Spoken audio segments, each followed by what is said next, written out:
Now from America's election headquarters is the Donald Trump show beginning to wear out its welcome with voters. How could that be? Because he leads Republicans in all of the national polls and in the major swing states as well. Despite that, some media outlets seem to be ready to declare the Donald dead, like the New York Times writing this today.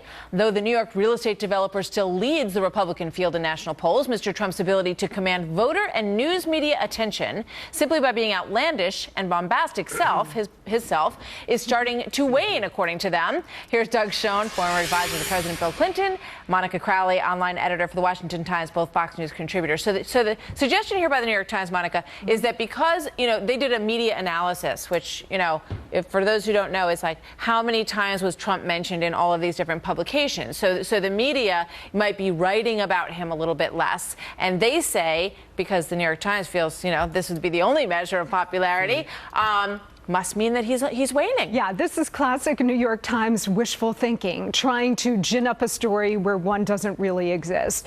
Look, I think they are increasingly threatened by Donald Trump. I think they see that his strength is only increasing, that what became a summer romance with Donald Trump among voters has now turned into an autumn romance, and they see him more and more as a grave threat. And so what they're trying to do is create this impression that somehow voters are tiring of him, which is not true. When you look at the polls, whether they're national polls or state-by-state polls, including early states like Iowa, New Hampshire, plus critical swing states like Florida and Ohio, he's actually building on his lead. Let's take a look at exactly what Monica's talking about, and then we'll get Doug's take on this.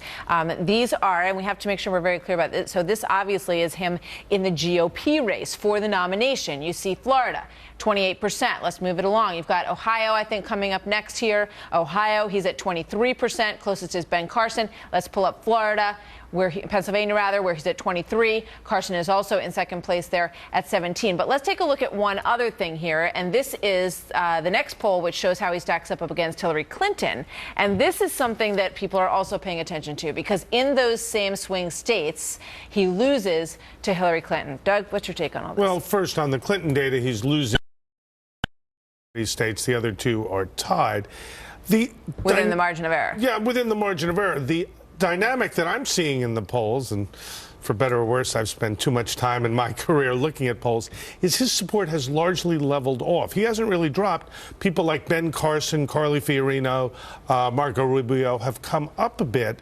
The real question for Trump, I think, is how does he build on his opening act? How does he specifically speak to the concerns that people have? Because ultimately these elections are about not only your persona, but what you're going to do for the American people.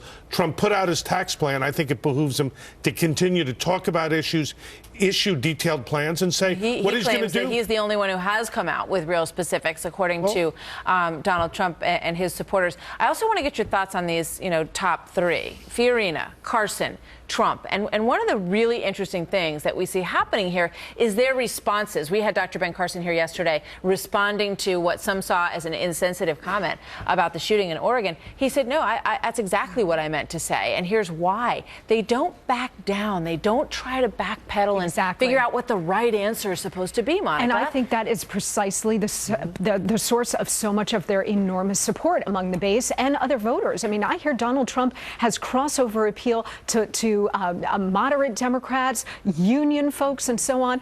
And I think one of the reasons why is that this is not, their candidacies are no longer just a shot across the bow to the Republican establishment, a warning shot, and then voters will, quote unquote, get serious about somebody else. I think that the reason that these three candidacies have sustained over time is because voters are saying, you know what, we gave the Republicans plenty of time. We sent them to Washington in wave elections, 2010, 2014, and they've continually let us down. So you know what? We're going to try something completely new. We're going to take people who are pushing back, not just on the establishment, but on the media as well, Mark. I couldn't agree more with Monica. What we're seeing in poll after poll is about 50% or more of the Republican primary electorate are saying they're for a candidate, whether it be Trump, Fiorina, or Carson, who have no political experience at all. That is not really an endorsement of them as people, though in some instances it obviously is, but it is a complete rejection of a failed Republican establishment and a failed Republican Party. But Martha, one final point. Yes, Doug. All very good news for Hillary Clinton and the Democrats. You think? I do. I did. I saw a stunning focus group where the people said that they thought that Jeb Bush was not ready to be president. Correct. But Donald Trump was ready to be president. And you think about the experience factor. This dynamic is something unlike we have ever seen. I think you're exactly right. Panel discussions for days. Yes. Thank you very much, you guys. We'll see you next time. Yeah. So the